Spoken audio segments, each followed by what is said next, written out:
आप लोगों के लिए फिर से वीडियो तैयार है 10 रूपक का। थोड़ा बहुत तो समझ आ ही जाएगा, प्रयत्न किया जा रहा है आप लोगों को समझाने का। जो लाइव वीडियो बनता है उसमें क्या है, चेहरा को देखोगे, और इसमें क्या है, पुस्तक जो वर्ण है उसको, तो अलग अलग प्रभाव पड़ता है। अब लाइव वीडियो बनाऊंगा, मेरे चेहरे को देखोगे, ना वाइट बोर्ड है ना कुछ नहीं। लाइव वीडियो बनना चाहिए तो उसमें वाइट बोर्ड रहना चाहिए, मार्कर पेन रहना चाहिए। जैसे क्लास में फ्रंट में आप लोगों का ब्लैक बोर्ड रहता है, मैं चाक लेकर पढ़ाता हूँ, इसी तो अलग मतलब कि ये करता है। और वीडियो बनाने का यह सबसे अच्छा, सरल, सुंदर और सस्ता तरीका है। छोड़ो उन सब बातों को, तो देखो यहाँ पर 10 रूपकम धनिक कृतिया अवलोक टीका समेतम लिखा है। 10 रूपक से तो सब परिचित हो, लेकिन ज़्यादा डिमांड क्या आ रहा है समझने के लिए, ये देखिए चतुर्थ प्रकाश। चतुर्थ प्रकाश, चतुर्थ प्रकाश पढ़ने के लिए सब उत्सुक हैं। बहुत लोगों ने पढ़ाने के लिए बोला मेरे को, लेकिन कुछ कारणवश, काम की व्यस्तता के कारण या कुछ कारणवश मैं नहीं पढ़ा पाया था। शासन का निर्देश है तो पढ़ाना पड़ेगा, पाठ्यक्रम पूरा कराना है। तो चतुर्थ प्रकाश पहले ही आप लोगों को मैं बताया था। यह जो 10 रूपक है धनंजय एवं धनिक का, उसमें मात्र 3 ही चीज़ पढ़ना है हमको। वस्तु, नेता, रस बार बार बताया जा चुका है। वस्तु पढ़ना है, नेता पढ़ना है, रस पढ़ना है। वस्तु अर्थात प्रथम प्रकाश, हाँ। उसके बाद फिर आप लोगों का नेता द्वितीय प्रकाश, और रस को तृतीय प्रकाश में पढ़ना था। लेकिन जो 10 रूपक है उसका मतलब कि बताया गया 10 प्रकार का रूपक कैसे रहेगा, क्योंकि वह अपूर्ण हो जाता है। अब चतुर्थ में पढ़ना है रस। चिंता करने की कोई ज़रूरत नहीं है, घबराने की कोई ज़रूरत नहीं, बिल्कुल सरल है, बिल्कुल सरल। 1 मिनट में आप लोगों को समझ आ जाएगी, इसमें कुछ मेहनत करना नहीं पड़ेगा, बस थोड़ा सा ध्यान देना पड़ेगा। मात्र 15-20 मिनट का वीडियो रहता है, टाइम पास के लिए देख लिया करो, उसमें आप लोगों को समझ भी आ जाएगा, और बस पेपर भी अच्छा बन जाएगा, इससे संबंधित प्रश्न आएगा तो। अब चतुर्थ प्रकाश पढ़ने जा रहे हैं। इसमें क्या पढ़ेंगे, रस के बारे में पढ़ेंगे। हाँ, वही रस जिसको आपने काव्य प्रकाश चतुर्थ उल्लास में पढ़े थे। हाँ, साहित्य दर्पण भी इसके बारे में बताया गया है, लेकिन वह तीसरा, हाँ, साहित्य दर्पण तृतीय में बताया गया है। नाट्यशास्त्र में बताया गया है, लेकिन वह 6वां अध्याय में बताया गया है। बहुत जगह में बताया गया है रस के बारे में, बहुत जगह बताया गया है। अथेदानी रस भेद प्रदर्श्यते, हाँ।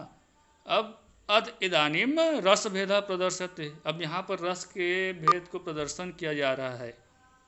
अब रस क्या है, कैसा है, कैसे प्रकट होता है, अब संपूर्ण चतुर्थ प्रकाश में रस के बारे में पढ़ेंगे। मिलता जुलता है, जो काव्य प्रकाश में पढ़े हो सेम वही है, मिलता जुलता है, बस थोड़ा सा बस अंतर आएगा, थोड़ा सा। अब उसके बाद फिर आगे बढ़ते जाते हैं। सर्वप्रथम श्लोक आता है शुरू में ही, विभावेर अनुभावेच्च सात्विक कर्यभि वैभिचारिभि अनीयमानः स्वाध्वंत्वः स्थायी भावो रस स्मृतः। अब 4 चीज़ों को मुख्य रूप से देखना है। विभावेर अनुभावेच्च, हाँ, विभाव, अनुभाव, व्याभिचारी भाव और सात्विक भाव। प्रथम और दूसरा चरण में विभावे, अनुभावे, सात्विक, व्याभिचारी भी है। 4 प्रकार का आप लोग इसको जानते भी हो। विभाव क्या है, अनुभाव क्या है, सात्विक भाव क्या है, व्याभिचारी भाव क्या है। चतुर्थ प्रकाश में, काव्य प्रकाश में पढ़ चुके हो पूर्व सेमेस्टर में। क्या है इसको आप लोग जानते हो, और नहीं जानोगे तो इसमें फिर पुनः पढ़ाया जाएगा। आगे इन्हीं को पढ़ना है, चारों के बारे में। हाँ, बिल्कुल टेंशन लेने की ज़रूरत नहीं है। आगे इन्हीं चारों के बारे में व्याख्या किया गया है, उदाहरण सहित बताया गया है। तीसरा चरण देखिए श्लोक का, अनियमानः साध्वंत्वः स्थायी भाव रस स्मृतः। अनियमानः, और व्याख्या आगे इसका करेंगे। अनियमानः योग्यता प्राप्त कर, अर्थात कि आस्वादन के योग्य बनाया जाता है। आस्वादन के योग्य बनाते हैं यही जो 4 है, विभाव, अनुभाव, व्याभिचारी भाव, सात्विक भाव, हाँ, यह आस्वादन के योग्य बनाता है, ठीक है। और स्थायी भाव रस स्मृतः, और वही स्थायी भाव रस कहलाता है, वही स्थायी भाव रस कहलाता है। इसमें तो समझ नहीं आया होगा, श्लोक को व्याख्या करने से पता है। एक तो यह वीडियो लेक्चर है, हाँ।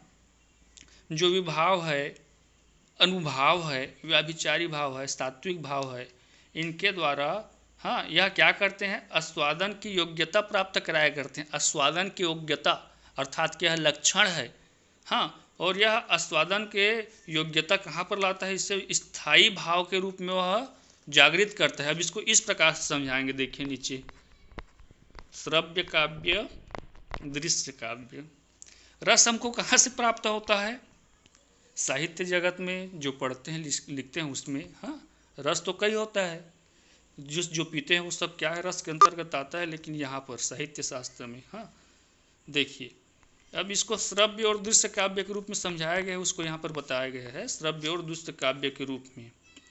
हम रस प्राप्त करते हैं, वहाँ पर दो प्रकार से रस प्राप्त करते हैं, श्रव्य काव्य सुनने से, दृश्य काव्य देखने से।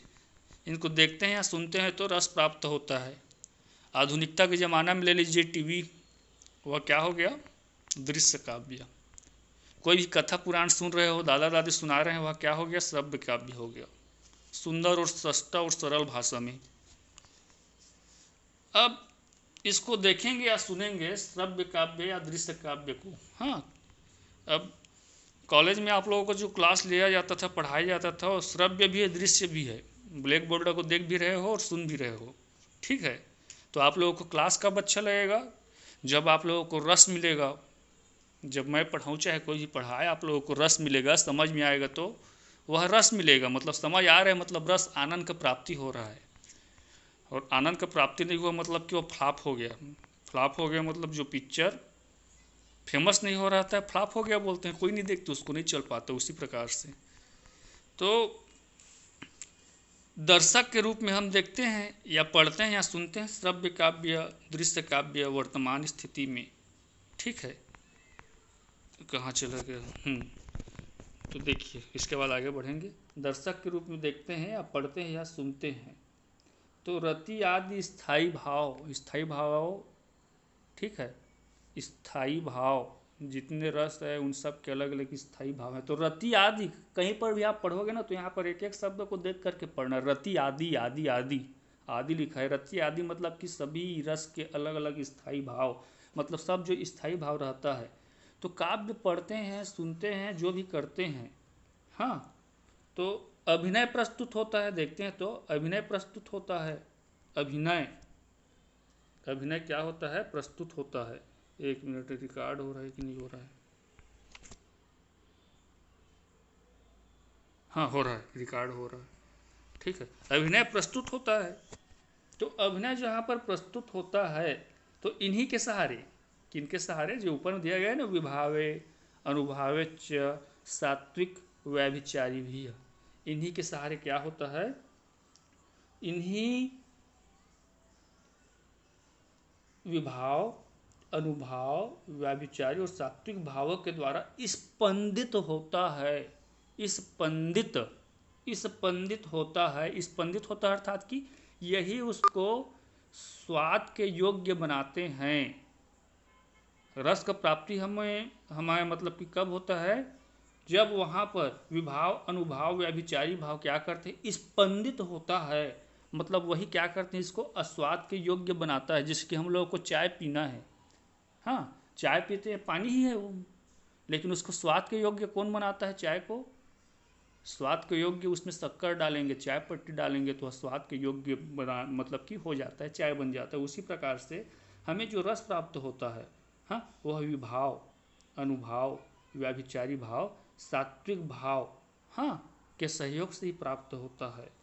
और इन्हीं के कारण क्या होता है, स्थायी भाव जागृत होता है। जो सुसुप्ता अवस्था में हमारे हृदय में रहता है, हमारे आंतरिक मन में रहता है, वह जागृत होता है। फिर हम क्या करते हैं, रस का अनुभवकर्ता के रूप में आ जाते हैं, सामने रस का अनुभव करने लगते हैं, अर्थात कि रस का आनंद लेने लगते हैं, रस का आनंद लेने लगते हैं। अब यहाँ पर लिखा है, ये इसको बता देते हैं रसवत, इसको अनियमान स्वाध्यत्वम, तीसरा चरण श्लोक का, पहला श्लोक का तीसरा चरण। मतलब वह क्या करते हैं, आस्वादन की योग्यता को प्राप्त कराते हैं। अभी चाय शक्कर वाला उदाहरण दिया ना, वही आस्वादन के योग्य बनाया जाता है। अब पूर्व में भी आप लोग पढ़े हो काव्य प्रकाश में, विभावा अनुभाव व्याभिचारी, हाँ विभावा अनुभाव व्याभिचारी संयोग आद्र रस निष्पत्ति, बस वही है, इनके संयोग से रस निष्पत्ति होता है। ऐसे पढ़ाया गया था, सब जानते हो, पढ़ चुके हो। बस इनके संयोग से यहाँ पर भी क्या हो रहा है, रस निष्पत्ति हो रहा है। भट्टलोल्लट ने कहा था, हाँ भट्टलोल्लट व्याख्याकार पढ़े थे ना, भट्टलोल्लट, शंकुक, हाँ महिम भट्ट, भट्टनायक, बस। तो यहाँ पर भट्टलोल्लट ने जो कहा था वही है। तो क्या होता है यहाँ पर, अब आगे देखेंगे, रसवत काव्यम, वह काव्य हाँ रस से भरा रहता है, वह वही रस से युक्त क्या रहता है, काव्य रहता है। रस से युक्त क्या रहता है, वह काव्य रहता है। अब रस युक्त मतलब कि रसवत काव्यम, रसवत काव्यम, जल्दी जल्दी समझते हैं अब इसको। जैसे कि आगे में लिखा गया है लास्ट में, रसवद आयुर्घृत मित्यादीप्य उपदेशवत, यह शब्द आएगा नीचे में, देखते रहना, सब किसकिन साँट ले लेके पढ़ाना मुश्किल है। जैसे कि कोई भी व्यक्ति घी पी रहा रहता है, अब यहाँ पर इसको बताया जा रहा है किसको, रसवत काव्यम।